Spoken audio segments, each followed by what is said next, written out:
자, 두 번째 내용 정리 시작하도록 하겠습니다. 첫 번째로 7. 순물질과 혼합물의 종류. 여러분들이 순물질과 혼합물을 분류할 수 있어야 되는데 외우지 마시고요. 분류만 하면 됩니다. 순물질은 한 가지 물질로 이루어져 있기 때문에 구리, 철, 금, 다이아몬드, 산소, 질소와 같은 물질, 게다가 염화나트륨, 에탄올, 물 이렇게 나눌 수 있습니다. 우리가 수업 시간에는 이것도 나눴었죠. 앞에는 홑 원소 물질, 뒤에는 화합물 이렇게 나눴었는데 시험 볼 때는 거기까지 아니고요. 순물질과 혼합물을 분류만 하면 되고요. 자, 혼합물은 주스, 암성, 모래, 우유, 공기, 밤식빵, 다른 식빵도 마찬가지죠. 빵들도 각각의 원료를 넣는데 구워도 자기만의 맛을 나타냅니다. 각각의 원료들이. 그리고 공기도 산소, 질소, 이산화탄소 등을 포함하고 있고요. 이렇게 혼합물과 그 순물질을 나누시고, 그 다음에 물질의 특성 첫 번째로는 우리가 밀도를 배웠어요. 밀도. 자, 밀도는 부피분의 질량 값이죠. 질량을 부피로 나눈 값입니다. 그러면 밀도의 단위는 질량의 단위인 그람과 부피 단위인 세제곱 센티미터 또는 그람과 밀리리터 이렇게 되고요. 킬로그램으로 가면은 보통 세제곱미터와 리터로 들어가죠. 그래서 첫 번째 정도의 단위를 기억해 주시면 될 것 같습니다. 읽을 때는 그람 퍼 세제곱 센티미터 이렇게 읽습니다.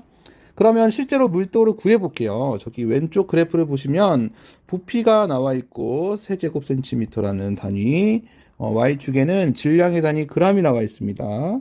A 물질은 부피분의 질량인 밀도를 구하면 부피가 1 세제곱 센티미터에 질량이 1g이죠. 그러면은 숫자끼리 계산하면 1.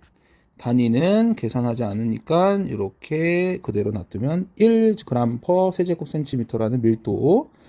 B의 밀도는 1에다가 0.5g이네요. 1 세제곱 센티미터에 0.5g. 숫자끼리 계산하면 0.5가 남고 그람 per 세제곱 센티미터. C도 그렇게 계산을 하면 0.1g per 세제곱 센티미터가 나오네요. 그러면 기울기가 급한 곳에 있는 A의 물질이 밀도가 가장 크죠? 네. 자, 여기 그래프에서 기울기 구할 때 수학에서 X축분의 Y축이라고 했잖아요. 근데 여기 X축에는 부피라는 값이 들어있고 Y축에는 질량이라는 값이 들어있는데 부피분의 질량은 밀도였잖아요. 그래서 기울기는 밀도이다. 부피 질량 그래프에서는 기울기가 밀도로 나타냅니다. 그래서 기울기가 급한 A가 밀도가 크고 기울기가 낮은 C는 밀도가 작게 되죠.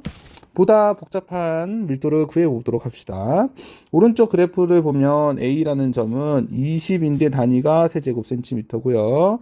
Y축은 80인데 단위가 g이네요. A의 밀도는 20 세제곱 센티미터에 80g이고요. 숫자끼리 계산하면 2분의 8, 4가 되고 단위는 그람 퍼 세제곱 센티 이렇게 남겠죠. B를 구해봅시다. B는 30, 80이라는 숫자를 가지고 있어서 30분의 80 계산을 하면 3분의 8 이렇게 안 나눠지는 값을 그냥 그대로 놔두시면 됩니다. 그람 퍼 세제곱 센티미터. C를 볼게요. C 30에 60이네요. 30에 60이니까 계산하면 2고 그람 퍼 세제곱 센티미터. D를 구해볼까요? D 10과 20이네. 10cm 세제곱 센티미터에 20g이면은 숫자끼리 10분의 20 하면 2 단위는 그람 퍼 세제곱 센티미터 이렇게 나오면 됩니다. 되나요? 그러면 아까 기울기를 볼게요. 자, D를 보시면 원점에서부터 D를 지나는 선은 이렇게 C도 지납니다. 자, 부피분의 질량 그래프에서 기울기는 X축분의 Y축이라고 했고 X축은 부피, 여기는 질량, 그러니까는 이게 밀도이다. 기울기는 밀도인데 D점과 C점은 기울기가 같죠. 기울기가 같으면 밀도도 같겠지. 기울기가 밀도를 나타내니까. 그럼 여기 우리 C와 D 구한 거 보세요. 2g/세제곱센티미터, 2g/세제곱센티미터 같죠? 기울기가 같으니까 두 개의 밀도가 같을 수밖에 없고요.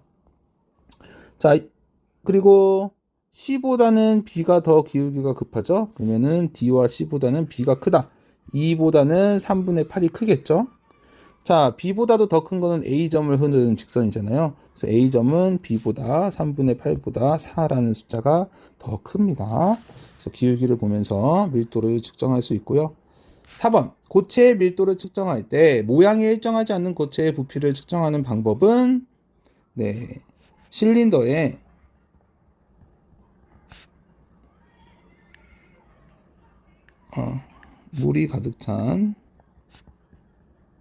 물이 또 가득 차면 안 되겠네요.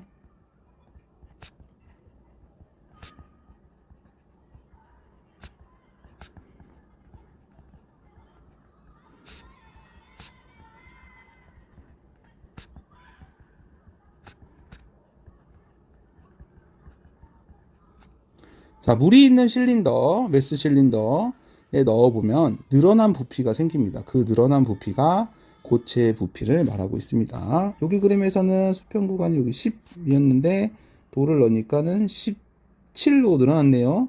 그러면은 이 돌의 부피는 10에서 17로 늘어나기 때문에 돌은 7ml이다. 이렇게 구할 수 있는 겁니다.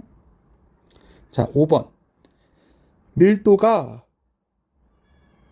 뭐한 물질로 가라앉는데 가라앉으려면 밀도가 작은 물질은 밀도가 큰 물질 아래로 가라앉는다.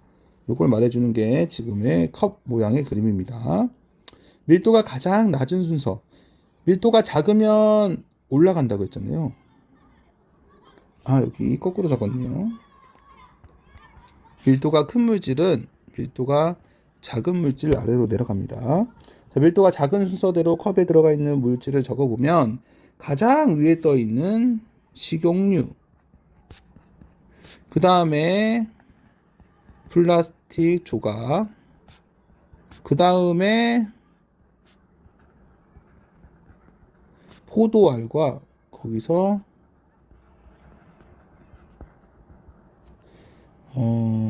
설탕 시럽까지 순서대로 나열할 수 있습니다. 가장 밑에 있는 것이 가장 밀도가 크다는 거 알아두시면 되고요. 그 중간에 떠 있는 포도알이나 플라스틱 조각들을 위 아래에 있는 밀도의 중간 정도라고 보시면 됩니다. 자, 혼합물의 밀도를 볼게요. 순물질에서 밀도는 일정한데 혼합물은 섞여 있는 물에 따라서 물질의 양에 따라서 밀도가 달라지게 됩니다. 자, 이번에는 용해도를 보도록 하겠습니다. 용해도에서 처음에 용매에 어떠한 용질을 녹였었죠. 그래서 많은 물질이 용매, 적은 물질이 용질 이렇게 해서 용액이 되어 있고요. 포화용액은 최대로 녹은 용액을 말하고요. 불포화용액은 더 이상 녹을 수 있는 상태를 말하고 있습니다. 용해도 곡선에서 포화용액이랑 불포화용액을 보도록 할게요. 자, 첫 번째 그래프에서 온도가 나와 있고요. 용해도가 X축에 나와 있습니다. 이 곡선을 용해도 곡선이라고 해요. 여기를 용해도 곡선. 각 온도의 용해도마다 점을 찍었다라고 해서 용해도 곡선이라고 해요. 그때 그 용해도 자체가 어떤 용매에 최대로 녹을 수 있는 양이기 때문에 최대로 녹을 수 있는 양이라서 포화용액은 B와 C가 되겠습니다. 그러면 A와 D는 포화용액이 아닌 상태인데요. D를 포화용액으로 만드는 방법은 온도를 낮춰서 C로 가거나 용질을 더 녹여서 B로 가는 경우가 있어요. B로 가는 경우에는 첫 번째 현재 100g이 녹아있는 상태인데 50g을 더 녹이면은 B 상태로 올라갈 수 있죠. 50g의 용지를 더 녹인다라는 방법이 있고요. 두 번째, 온도를 낮추면 되는데 지금 D는 80도인 상태인데 60도인 상태로 가면 C로 갈 수 있어요. 그래서 60도 C로 낮춘다 이렇게 될 수 있습니다. A 상태는 지금 60도씨의 온도에서 150g을 넣었어요. 100g만 녹을 수 있는데 150g의 용지를 넣은 상태이기 때문에 얘를 포화용액으로 만들려면 온도를 높여서 B 상태로 가면 됩니다. 그래서 온도를 80도씨로 높인다 가 답이 될 수 있을 것 같습니다.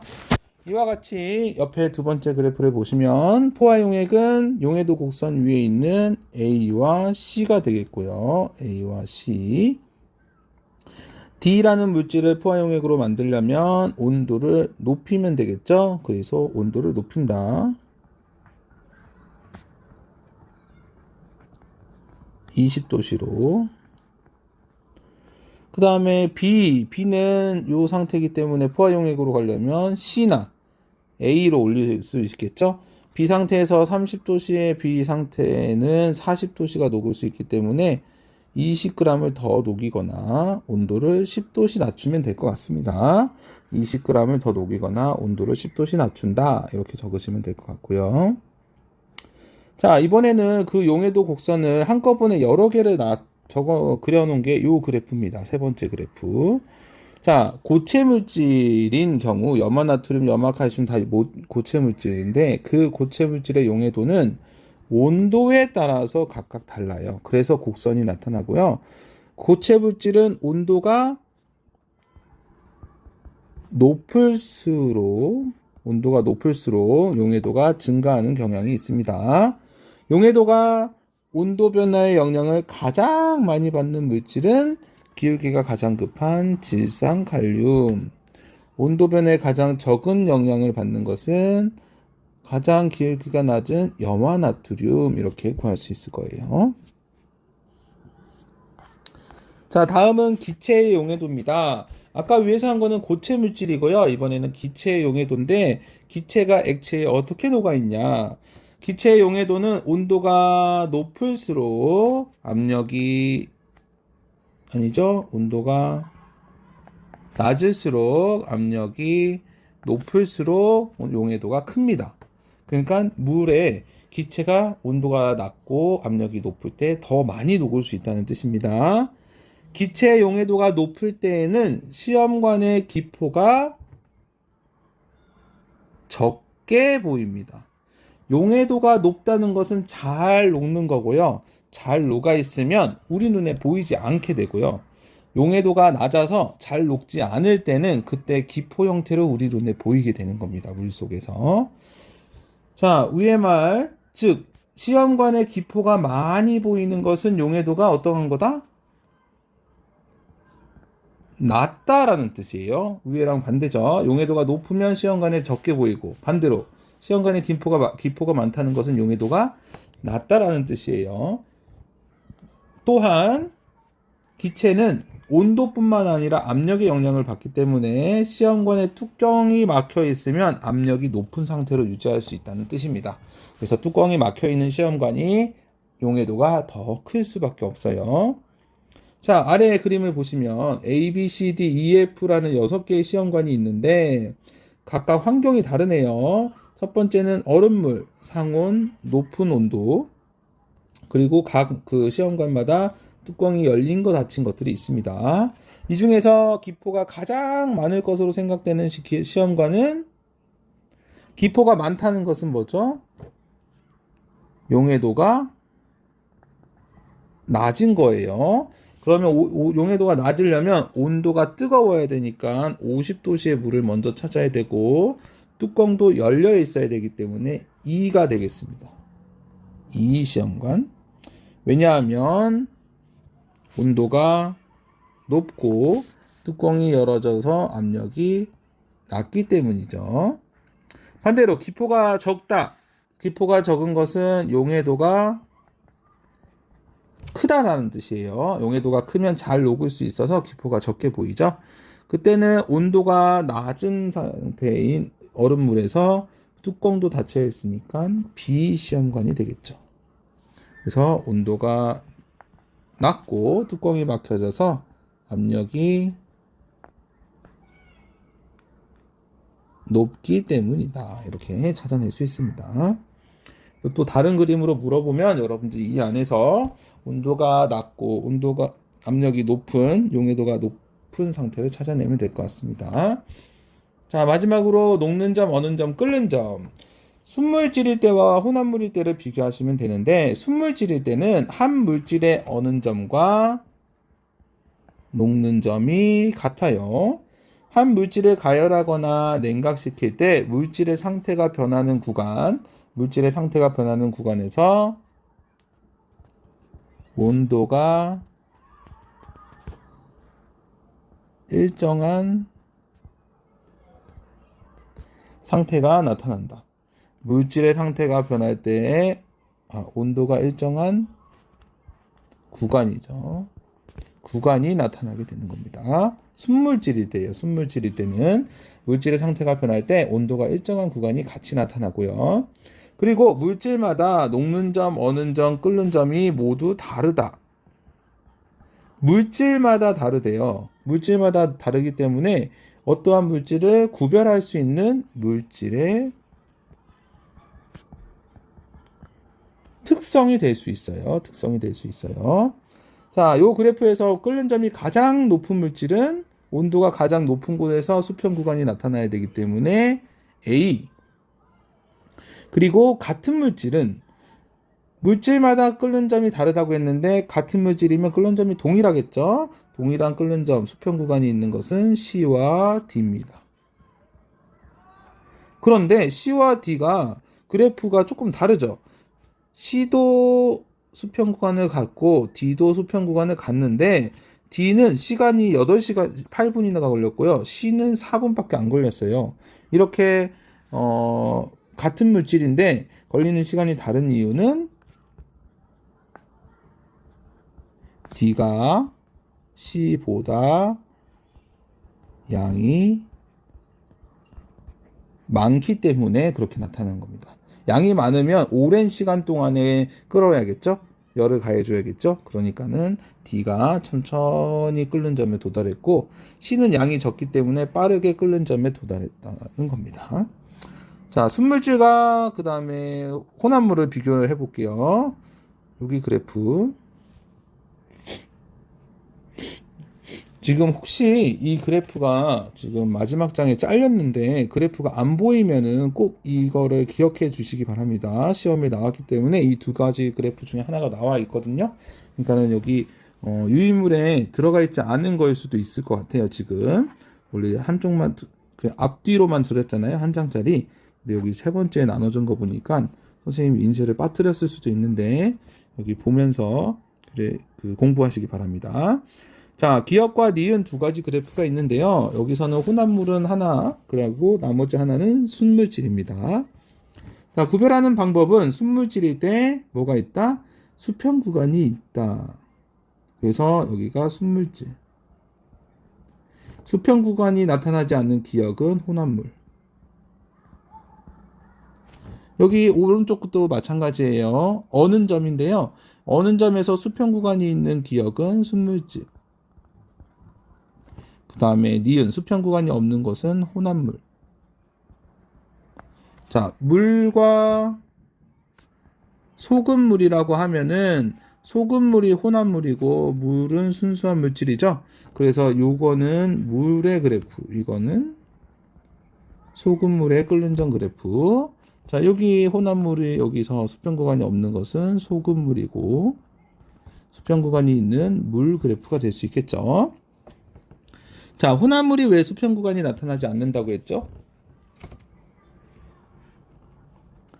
끓기 시작하는 온도가 있어요. 끓기 시작하는 온도. 자, 물일 때와 소금 물일 때 조금 다른데, 소금 물일 때는 끓기 시작하는 온도가 더 높아요. 뭐 한 102도 정도로 높네요. 그냥 물일 때는 100도씨인데, 102도씨가 돼서 끓기 시작했어. 그러면 120도씨에서 수평 구간이 있어야 되는데 그게 없고, 또 왜 기울어졌냐? 물이 끓기 시작하면 물만 증발하고요. 소금은 남아 있습니다. 물에 끓는 점을 방해했던 소금은 남아 있고 물만 날아가기 때문에 물에 끓는 것을 소금들이 더 많이 방해할 수 있어요. 농도가 점점 짙어지잖아요. 물이 사라지면. 그래서 끓는 점이 계속 올라가고 있고요. 얼 때도 마찬가지입니다. 0도씨에서 물이 얼어야 되는데 온도를 낮춰서 얼지 않아요. 소금물은.